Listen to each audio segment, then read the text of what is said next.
Kuha ang CCTV na ito sa Malasiki Road sa Santa Barbara, Pangasinan. Isang garong ang bumaliktad katabi ng humaharurot na kotse. Lumabas ang isang babae mula sa garong at napaupo sa gilid ng kalsada. Sunod naman lumabas ang kanyang asawa.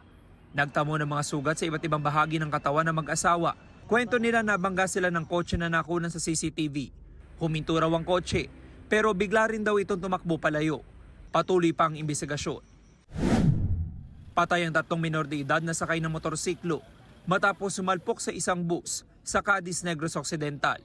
Base sa imbestigasyon, nag-overtake sa sinusundang motorsiklo ang motor ng 3 at bumangga sa kasalubong na bus.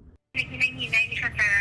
Nagbahar na ni siya sa mga na pasahero. Ang single motorcycle, nag-overtake sa isang motor. However, nag-slant ang iyang direction sa pakati siya sa Wakalin, ang motor na sugatan niya.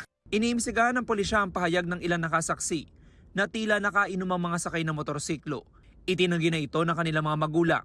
Nanindigan naman ang pamunuan ng bus na nasangkot sa aksidente na nasa tamang linya ang kanilang sasakyan. Gayunman handa raw silang tumulong sa mga kaanak ng mga biktima. Pinalaya na rin ng mga pulis ang bus driver. Wala siyang pahayag. Ito ang unang balita. James Agustin, GMA News.